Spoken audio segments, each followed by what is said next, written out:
Our audience don't know we're watching them, but there are some surprising questions to be answered tonight. Can Valerie spot enough clues to solve our special whodunit? Will Vera recognize the long-lost brother she thought was dead? Who's in the faded photo Mary has carried with her for 30 years? For these people and more, it's Surprise, Surprise! Ladies and gentlemen, Miss Cilla Black.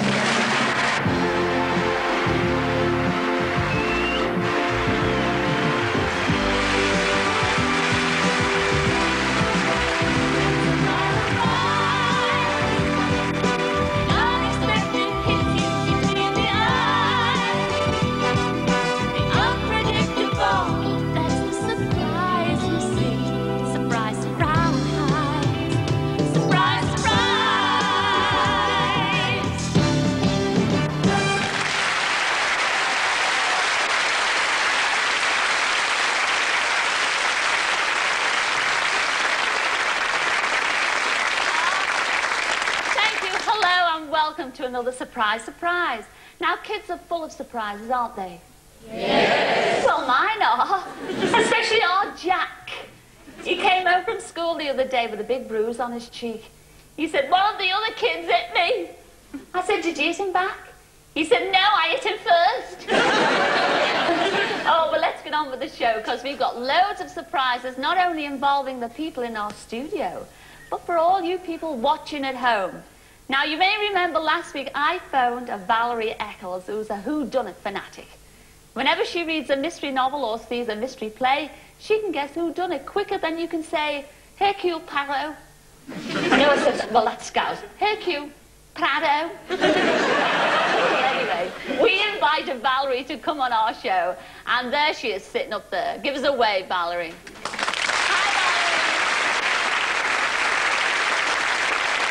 Sometime during the next hour, something very mysterious will happen here in the studio. A crime will take place. So, Valerie, and all of you at home, keep your eyes peeled for clues. All will be revealed as we go along. But right now, Valerie, I'd like to speak to somebody sitting quite close to you. Yes, surprise, surprise, it's you, Vera Brewster. Yes, come down and join me, Chuck, and bring your son Charles with you, yeah.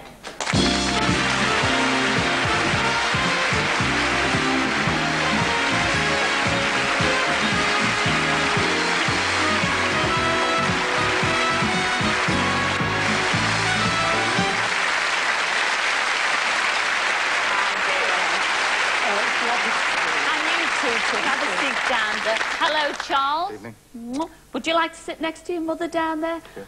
Well, welcome to Surprise, Surprise. Thank you very much. Now, Vera, I bet you weren't expecting to sit next to me on the show tonight. I didn't think I'd even meet you. Oh, really? No. But you know, you wrote us a marvellous letter, didn't you? Yeah, thank you. Well, you did, asking us to find your long-lost brother, right. Ernest. That's right, Cilla. Now, tell us all about your Ernest. How long is it since you've seen it?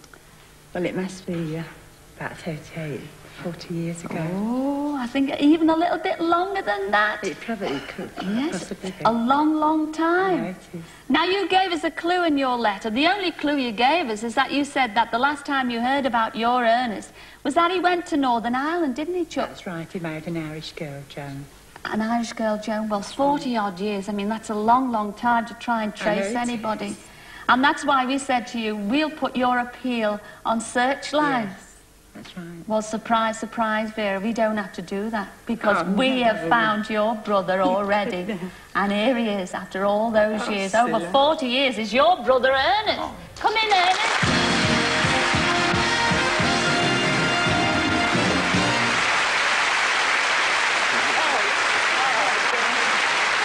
Oh, Charlie, that's unbelievable.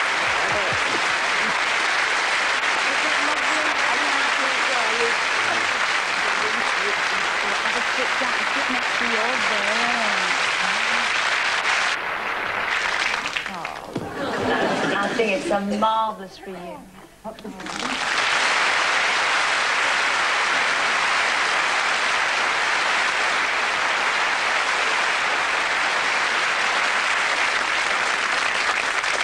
Well, now it's time to catch up on what our Bob Cowderies has been up to.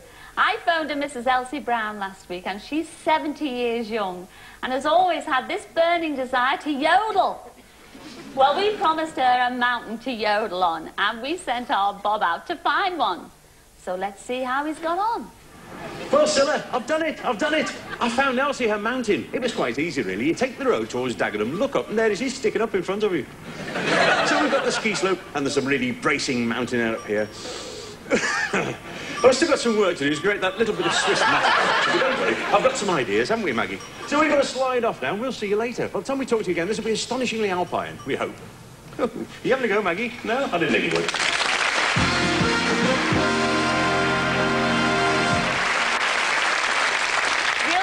And hearing Elsie yodeling away later in the show. But while we're on the subject of mountain, I had a bit of a mountainous job earlier this week up there in Scotland. And Mrs. Carol Bridger wrote to us about the work her husband Graham does with the mountain rescue team in Arrocha near Loch Lomond. Now, they do a wonderful job helping to save many lives, and it's all voluntary work. Well, we thought that the rescue team deserved a Cillagram, so I went to surprise Graham at the outdoor centre. Graham Bridger. Graham, surprise. Surprise, surprise. Hello. Now, I know what you're doing here today. You're on an emergency call, aren't you? That's right, yeah. To a climb. Supposedly. Yeah, supposedly. What a wind-up. What do you mean, what a wind-up? It's your Carol's fault. She wrote a marvellous letter telling me all about you and the lads and all the brave work you do, because there was this hoax emergency call for you to rescue a climber in distress in the mountains today, yes? Yes. Well, I'm that damsel in distress. I'll rescue you any time. Are you feeling a bit crackers to go out with me on the mountains? No. Because that's where I'm going to sing you the Cillagram, all right? In this weather? In this weather, yes.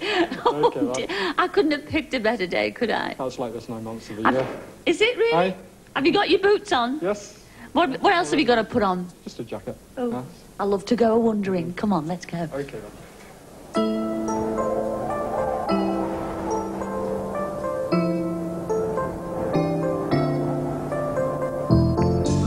If you need me, call me. No matter where you are, no matter how far. Just call my name. I'll be there in a hurry. You don't have to worry, 'cause baby, there ain't no mountain high enough, ain't no valley low enough, ain't no river wide enough to keep me from getting to you, babe. Remember the day you set me free? I told you you could always count on me. From that day on, I made a vow. I'll be there when you want me, some way, somehow. No wind, no wind, no rain, no rain, no winter's cold can stop me, baby, you're my goal. No wind, no wind, no rain, stop me, baby, if you're my goal. Ain't no mountain high enough, ain't no valley low enough, ain't no river wide enough to keep me from you. Ain't no mountain high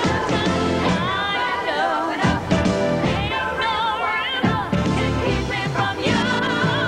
Ain't no mountain high enough, ain't no valley low enough, ain't no river wide enough to keep me from getting to you, babe.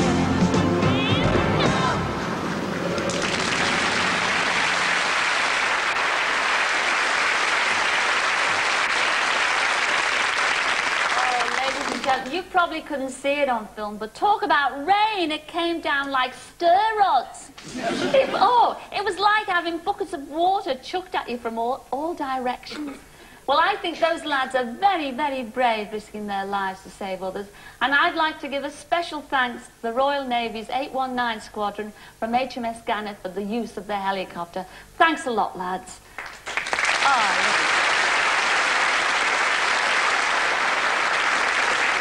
Well, during the past few weeks, if you remember, we've been following the progress of Frank McFarlane, who, although blind, has been taught how to play golf by top professional golfer Bob Bouvier, so that he can join the Association for Visually Handicapped Golfers.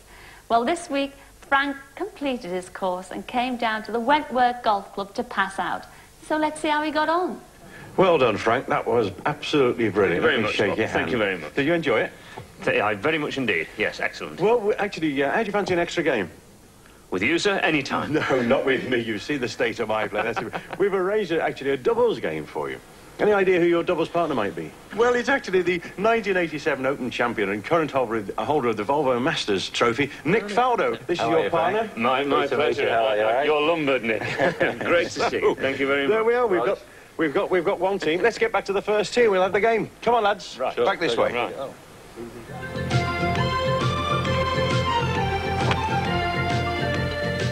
Nick and Frank are playing together against Ron Tomlinson and Mike Bainham from the Association of Visually Handicapped Golfers. All four players drive off and then each pair chooses their best ball.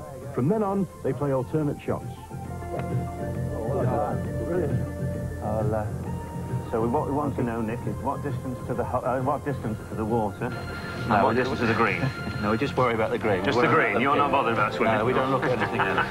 You've been having lessons? Oh, yes. Bob Booby, you've done a great job. What did you hit 80 yards, Tony? About 9. About 9? 9, is it? Right. Are you happy with that one? Well... What a good caddy you've got. There you go. All right. Actually, see if I just a couple of switches. Just line you up. Just come round the... Come round. There it goes. That's it, all right? Yes. Just flex your knees. Yeah. That's it. Feel better? Right, nice and smooth. Oh, great shot. Hey! This push is okay. It's, all right. It's fine now. That's all right now, yeah. I'm going to hit a little chip and run with an 8-iron and caress it up to the hole. Oh, lovely. Quite difficult in the middle of winter. Oh, great shot. Good shot. Good shot. Oh, good shot. Ron, from 22 yards, strikes the ball to within 5 feet of the flag. Nicely set up for Mike to hold it. Hello there. Oh, my gosh. Oh, gee. Unlucky.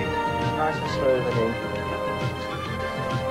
Oh, it's my man. Look at that. Woohoo! Where did I go? I said it go over his head. Yep, okay. Here we go. Right, I want it. If Frank holds this 11-foot putt, they'll win. Ah, missed. Ron has a 5-foot putt to tie the match. Oh, well done! Well done. Thank you, partner. Thank you. Well done. Absolutely brilliant. Well done, Frank. Excellently played. Thank you very much indeed, Caddy. And Nick, thank you. How did he do? Very well. I mean, I've got a great admiration for these guys. I mean, it's a tough enough game as it is, but with their disability, they do a great job. Congratulations, Frank. Thank you. Well done, Frank. Cheers. Thank you. Cheers.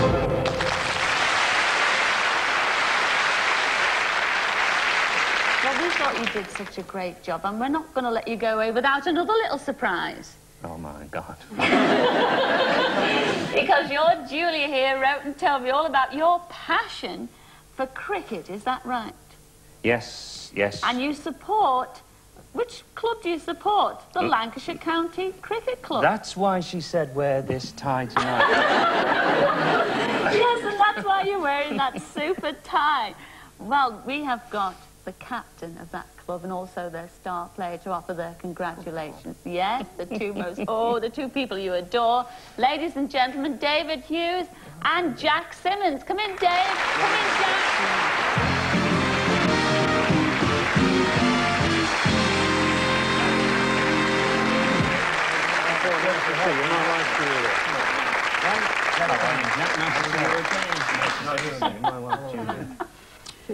It's lovely. Have a sit down there, Frank. Oh, look. Now, and watching that film of the golf there, what did you think, lads? He's better than me. What's this little surprise you've got for him? He's dying to know, aren't you, Frank? I'm worried. Oh, we've got a real surprise for you. We're going to invite you up to Old Trafford to open the batting for us. We've got a bat for you and a helmet and all the gear. Isn't that wonderful? You're gonna look forward to that? Fowler doesn't know, does he? He's in Australia, Frank, so he doesn't know yet. Safe. I mean, I think this is wonderful, Frank. Haven't you done well? I mean, you know, done the golf, gone round the golf course, and now you're going to open the batting at the cricket. Great. Nothing stopping you. I tell you what, you're going to be in goal for Liverpool next, I tell you that. May I offer you all congratulations. I think you've been marvellous. Not only that, you've got a terrific sense of humour. But we're going to move on now, Frank, all right? Sure. Oh, thanks. So Okay. pleased. No, stay there. Oh, all right. We're going to move on because now it's time to surprise somebody else in our audience. Are you there? The great Andolini. And don't say it's you, for God's sake, Frank. Oh, the little hand's waving up there. Would you like to come and join us, please, Sunshine? Yes.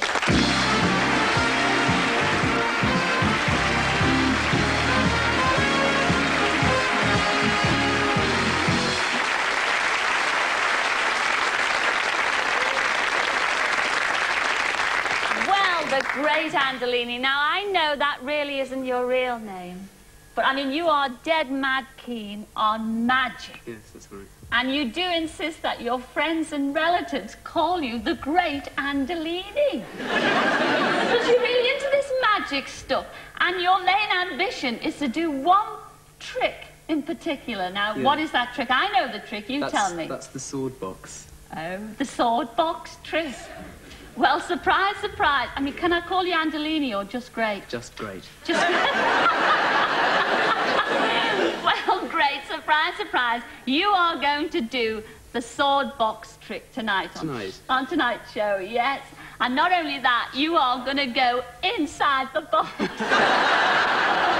I know you thought you were going to have all the you know, you're going to stick the swords in, but no, surprise, surprise, we have got a special magician to do all that. But all will be revealed later on because we're going to take a break just there. But we have got more tricks up our sleeves, so I'll see you in a couple of minutes. So, you must be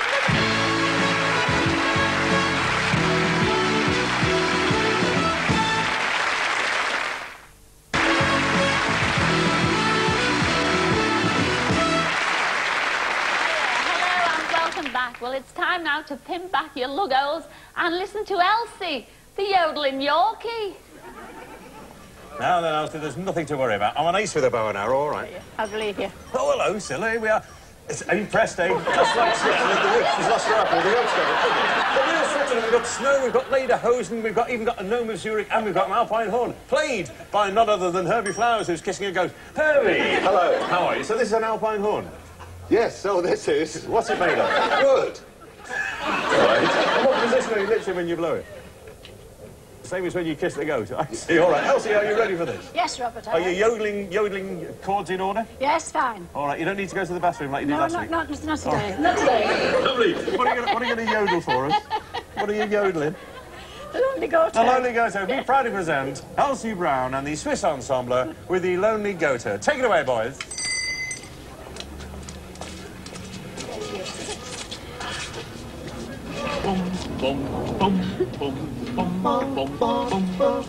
High on the hills to the lonely goater, lay ho, hey ho, loud was the voice of the lay ho. Folks in a town just point to a motor, lay ho, hey ho, lusty and clear from the goater's throat, lay ho,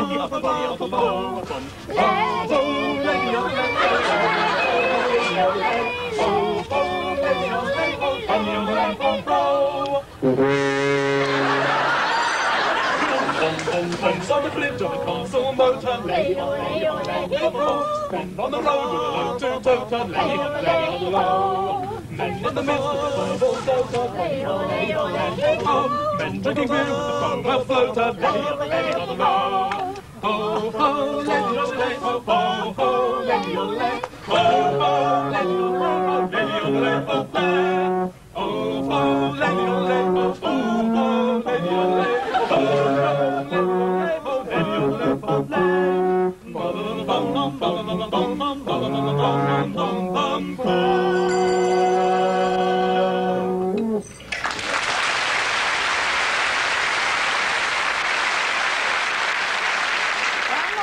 anyone who went north of the border recently, we had a letter from a Mrs. Heather Matthews who told us that her husband George plays the bagpipes and his ambition was to play on the ramparts of Edinburgh Castle. Ooh, that's a bit kinky, isn't it? The ramparts. Well, first, our Bob had to surprise George at work. George Matthews. Hello, how are you? Surprise, surprise.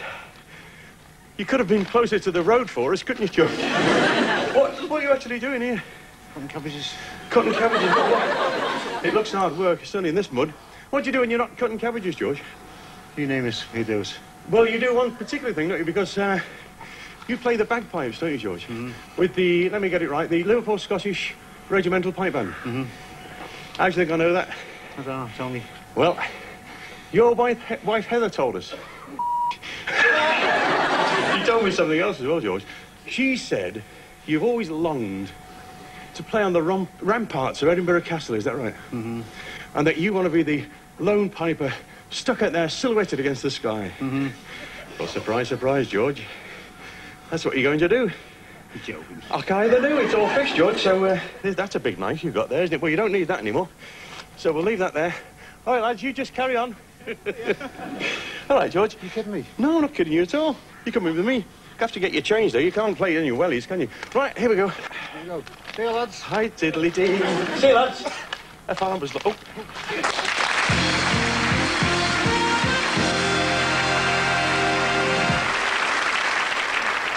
Our Bob was a bit out of breath there. Actually, not as green as his cabbage looking, our Bob, is he? Anyway, by the magic of television, they were in Edinburgh in seconds.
Wasn't that smashing? And we couldn't have done it without the help of all the people at Edinburgh Castle.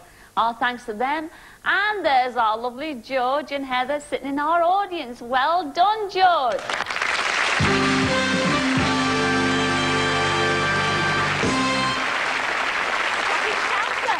And sitting next to them is Sergeant Thomas Mackay, the district gunner for Edinburgh. Yes, there you are. Yes, Panda, go on, come and join us.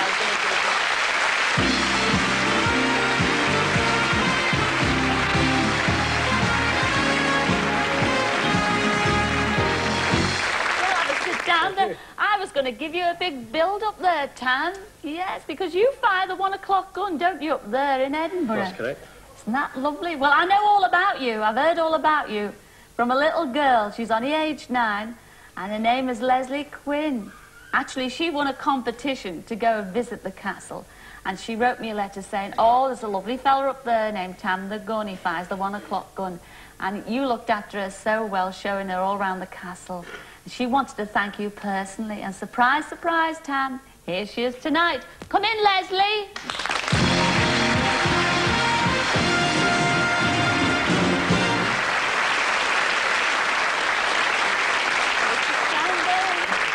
Oh, yes, look at that. Oh, you sit next to me. Isn't that wonderful? Well, what have you got to say to Tam there? Thanks very much. Pleasure. that nice? Did you enjoy your day in Edinburgh Castle? Oh, isn't that lovely? Well, what about you, Tam? I mean, you do fire this gun at 1 o'clock every day. Have you ever had any mishaps? Now, come on, tell us. Have you ever missed firing the gun for a start? Not in a gun, Cilla. Not in a gun? Plenty of other misfires, but not in a gun. But what happens after 1 o'clock? I mean, what do you do with the rest of your day? I mean, what's your proper job? That is my proper job. That is my proper job. Well, I must say, young Leslie here also wrote and asked me, could I sing a Cillagram for you, Chuck? Yes. Wow. And we couldn't find one. But what we did do, we thought, what was very suitable? Have you heard of the 1812 Overture? Yeah, Tchaikovsky. Oh, Tchaikovsky? Tchaikovsky. Oh, gosh, he knows that. Yeah. Well, we've had special lyrics written to that, the 1812 Overture. And I tell you, Tam, get ready for this. It's going to hurt me more than it hurts you. Because it's ever so hard. Tchaikovsky never wrote for 60 singers. So, Alan, when you're ready, here it is. I'm going to do it here and now. You'll hear him firing the castle gun. He's aimed precisely on the stroke of one. The people look up when they hear the cannons roar. It is a time check that nobody can ignore.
Puff out of me, it did. And what a surprise. You were supposed to be sitting next to me, not our Leslie. But don't go away, because it's time once again, guess who? For the great Andolini.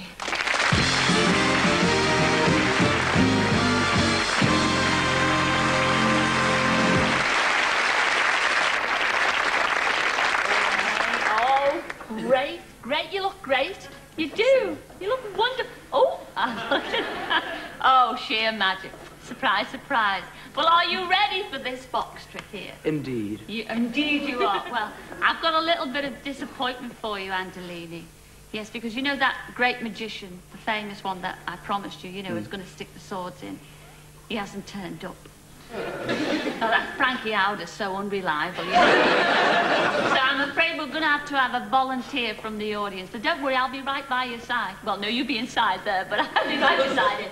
Can we have a volunteer, please? Who would like to stick swords in the great Andolini? Come on, get waving those hands. Where are you? Come on, yes. Well, eeny, meeny, miny, mo. I think I'll go for you. I quite like your tie, actually. You're the green tie. Could you come and join us, please, Chuck? Yes, you, Chuck.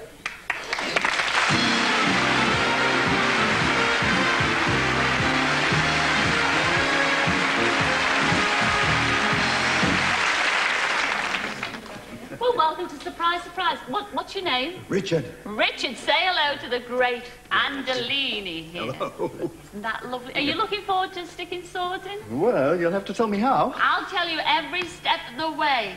Now, are you ready for this? Indeed. Oh, yes.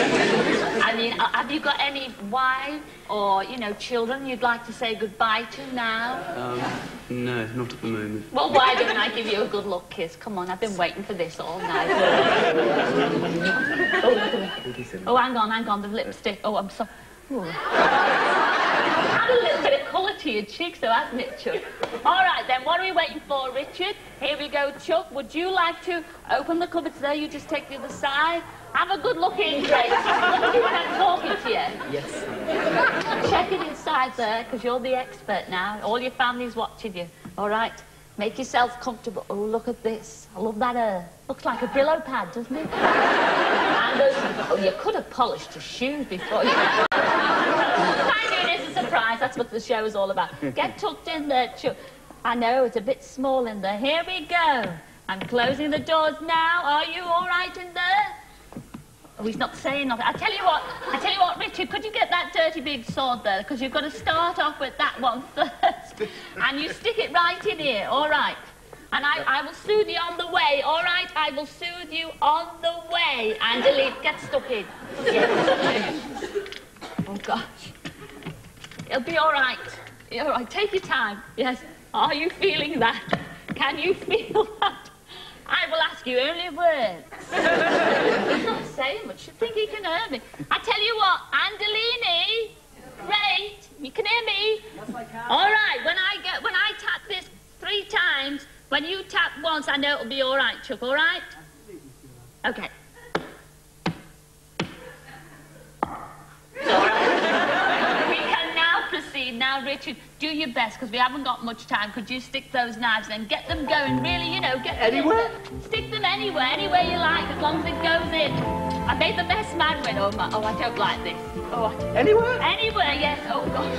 Oh, I'm feeling, I can feel it going in. How are you doing, Richard? All right? Really, anywhere? Well, take your time. Oh, you're doing better than me, really, anyway. Yes, get them stuck in. Oh, no, that's not good enough for me. How are we doing, Richard? All right, nearly finished. God, nearly finished. Oh, my God. Oh, come on. Have you nearly finished, or what? Yes, yeah, come Oh, on. my goodness. What about those ones over Never there? mind what about that. Oh, yeah, do them quickly. Do them quickly. My goodness. Oh, we're doing well. Have you got them in yet? Oh, that needs to go in further.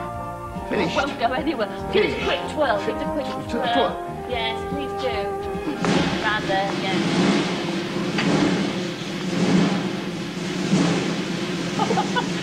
Oh, wait, hang on. I've forgotten one. Come on, you stick the Oh, dear, come on, you stick the last one. There's the old there. It's going in now, Angelini. One. Wait, quicker, open. Oh, gosh, oh, my goodness me, open the... Oh. What's occurred? Oh, you mad? Hang on there, hang on. Don't, I'm coming.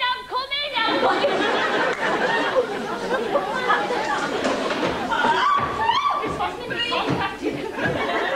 What? Oh, there's been an accident. Well, don't worry, Chuck. It'll all come out in the wash. Oh, is he all right? He's dead. Oh, well, that's not too bad, is it? I think we better take a break there while we sort this out. Don't worry, love, we'll sort it out. It's only tomato ketchup. It'll all come out. Don't worry. See you in a minute.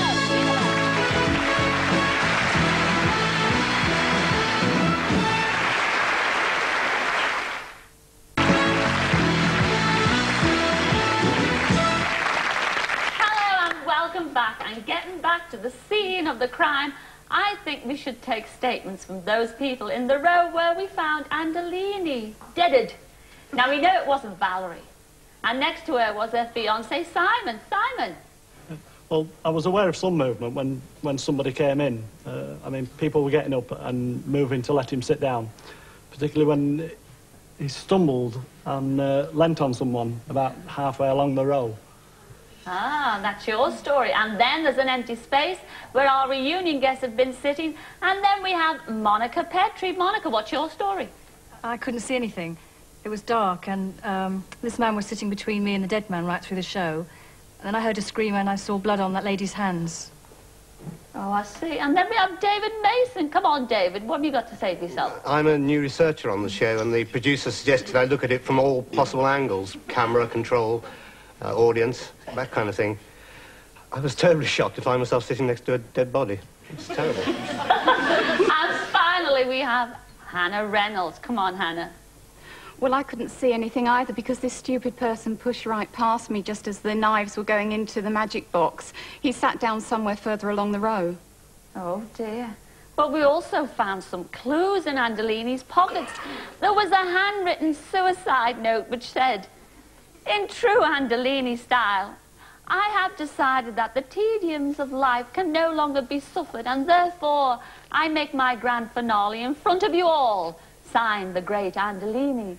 There was also 2 airline tickets in the names of Mr. and Mrs. G. Andolini for Acapulco, and a solicitor's letter to Giorgio saying he and his wife stand to inherit a lot of money if they turn up in person. There was also a photograph of a group of circus performers. Well, now, you might want to take a look at those more closely. Well, I'll tell you how to do that at the end of the show, to see if you can work out who killed Andolini and why. All will be revealed next week. Now, after all that murder, mystery and suspense, I think I'm going to make a phone call and just have a look at this little phone. Isn't it sweet? It's a little note. And wait till you hear it ring when I pick this up. Oh, come on, fellas, make it ring. Oh, yes, there's that little foghorn there. Isn't that nice? Well, I'm going to call a Paul Williams in Bristol. And his wife, Marie, wrote and told us that Paul, who loved singing, took her to see the West End musical Les Miserables. And ever since, he's had the burning desire to sing the part of the innkeeper. Well, let's hope he hasn't lost his voice, because it's a big one this week. It is 10 digits. Here we go. Stand by your beds, Paul. 0272. 0272.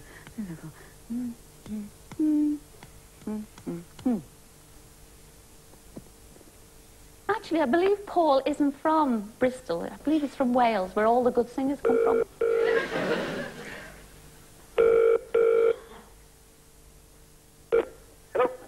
Hello? Hello? Hello? Who's that? What do you mean, who's that? Who's that saying who's that? It's me that's saying who's that. Who's that? It's me. Who's me? Who's that? It's me here. Surprise, surprise, it's Cilla here. Like hell it is. What do you mean like hell it is? Am I talking to a Mr. Paul Williams or not? I you, she was setting me up.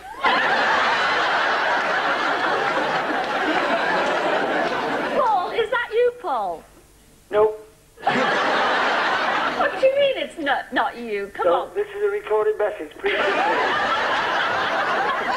Now, come on, Paul Williams, don't be like that. Surprise, surprise, it's Cilla here. Yeah, and I yes... gather it's Cilla here. How are you, Cilla? I am very well, Paul, and you were absolutely right when you said she set you up, because she, in question, is your lovely wife, Marie. As if I didn't know. Well, you certainly know now. Now, I suppose you're wondering why I called you, Chuck. I am indeed, my love. Your Marie wrote and told me that you have this... Well, you've got this passion for singing. Like, I mean, you live in Bristol, but you're a Welshman. What do you mean? You'll kill her. Again. You can only kill her once. But you do have this passion for singing, don't you, Paul? Yes. And you love musicals and everything? I do. And your Marie said that you went to see one of your favourite musicals last year. Can you remember the one? Oh, Les Miserables. Oh, yes. I'm glad you said that, because I can't say Innkeeper. The innkeeper, yes. Well, you like this innkeeper so much, and Maria's told us so much about it. That's surprise, surprise, Paul. We want you to come on the show and sing Master of the House next week. Oh, I'll be there like a shot. You try and keep me away. And will you get practicing Master of the House? Yes, miss. Miss? Oh, you know how to make it. You know how to make an old woman very happy. I've never been called Miss for Youngs. Well, just remember, Cilla, I've been a fan of yours for the last 40 years.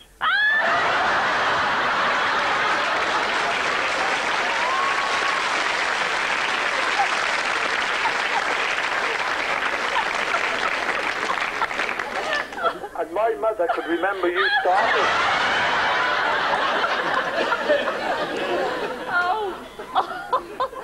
Paul, I can tell we're going to get on like a house on fire. Your Bobby is as big a martyr as I am. Well, I can be seeing our Bobby next week as well. Now I know why you're only 5'3". Yes, everybody's been bashing your nose to a blackhead for saying all those horrible things. Very true. Well, Paul, you sound like a good sport, and I hope you'll be in good form next week to join us on the show in Master of the House. Will you come then? I will indeed. Bring your Marie. All right? No, shan't. Oh, yes, you will. Yes, you will. Oh, no, I won't. Oh, yes, you will. Okay, thank you. All right, Paul, Chuck, see you next week. I'll never forgive you about that 40 years. I was... Ta-ra then, Paul. Ta-ra. See you next week. Ta-ra.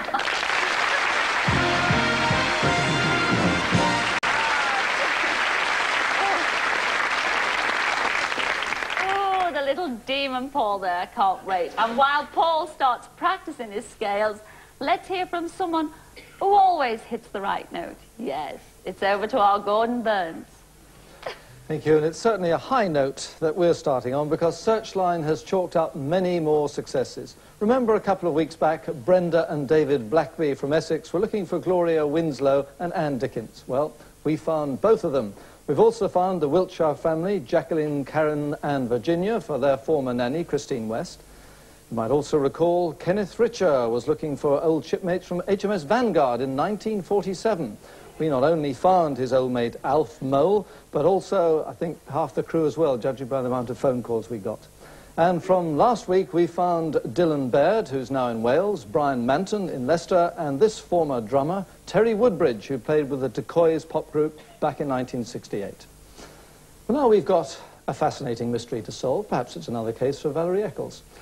The story begins on the 25th of October 1945 when a 9-month-old baby boy was found in the chapel of St Aloysius in Phoenix Road in North London. The baby was later named John Edward Stephen, and here is his birth certificate. He was placed in the Alexandra House orphanage from where he was later adopted. On the 11th of March 1947, a Mr. G.E. Reed opened a post office account for John at Finsbury Park and paid in 15 shillings.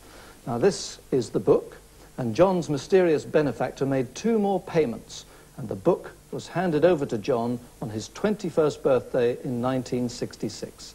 So if anyone can help solve the mystery of the unknown benefactor, John would love to hear from you. So please, please call us.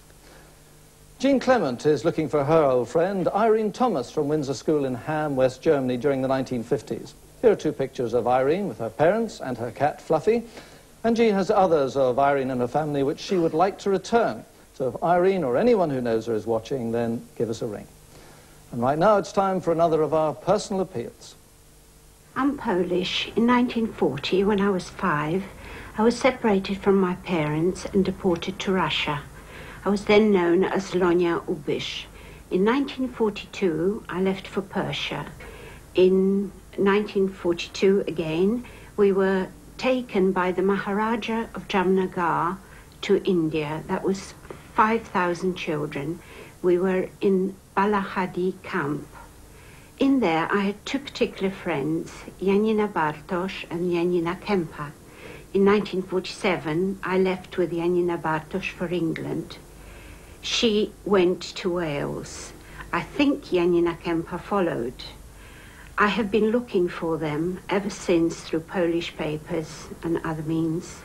If anyone who knows their whereabouts, would you please get in touch with Searchline? I'll give you the number in a moment. Finally, remember our big-hearted bin men from last week's Cillagram, especially Mario Little Legs Caballero. Well, Charlie, Neville, Tony, John and Reg all should. Here they are at Putland's holiday camp, Skegness, in 1955. Mario's keen to see you all again, so if you are watching, please give us a ring. And now some quickies. We'd like the following people to contact us. Margaret Haining Beattie, date of birth the 12th of May 1956, and last seen 13 years ago working in a hotel in Oban. Susan Dixon, former pupil of Notre Dame High School, St Helens, last heard of in Merseyside in 1983. Members of the Ridge Rovers football team based at Sutton Common, Surrey between 1948 and 52, especially Ray Taylor, Johnny Saunders, Brian Gray, Peter Osborne, Arnold Duckett, Rob Mitchell and Ron O'Connor. If you can help us with these, or indeed any of the people we've mentioned tonight, please ring us. And this is the number you can contact us on, 01222 8070. Our researchers are at the phones right now and we'll be there until 10 o'clock tonight. Or you can write to us at Searchline, surprise, surprise, London Weekend Television, South Bank TV Centre, London SE 99 6YW. I shall be back with Searchline next week, looking for more people and keeping you up to date with the reaction to tonight's items. Meanwhile, back to Cilla. Thanks a lot, Gordon. Have a lovely weekend. I'll see you next week, all right? Well, as you can imagine, we get loads of letters asking us to trace missing relatives. But one letter we got was so moving. It was from a Mrs. Mary Kirk. Yes, where are you, Mary, love? Mary Kirk, come on, Chuck. Come down and join us. Bring your two lovely daughters with you, your Sharon and Alison.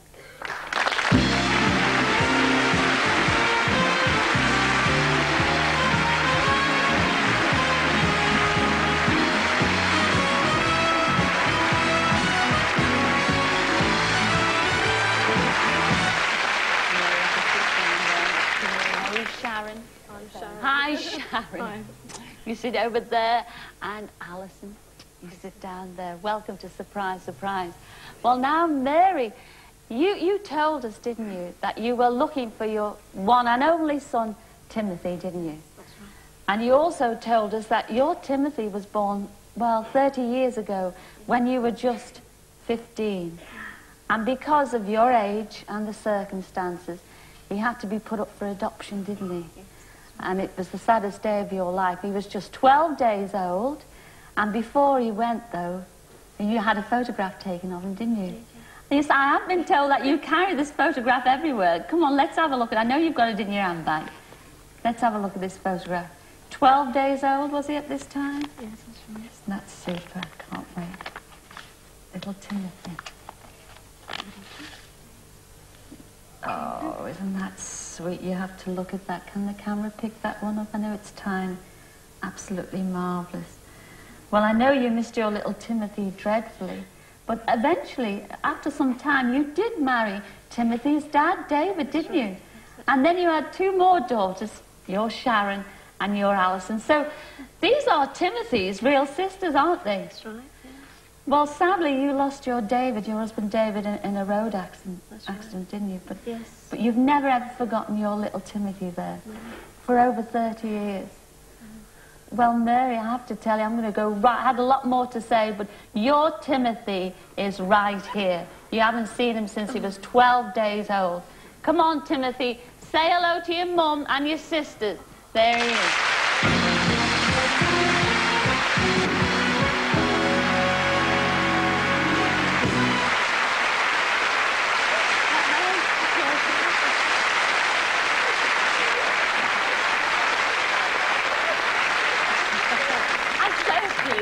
Oh, well done.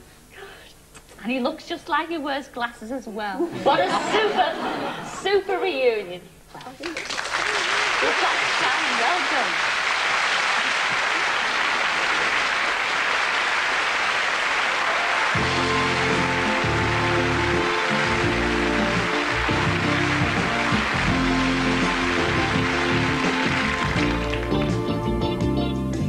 The more the world is changing, the more it stays the same. Life is full of small surprises. It's a never-ending game. If nothing is impossible, will you believe your eyes? If the unexpected brings a smile, that's a big surprise, surprise, surprise. The unexpected hits you between the eyes. The unpredictable, that's the surprise you see. Surprise, surprise. Well, that's it again for another week. I'd like to thank everyone who's taken part in tonight's show, especially our Bob Cowdees and our lovely Gordon Burns. We will be back next week at the same time, so until then, ta-ra then, ta-ra!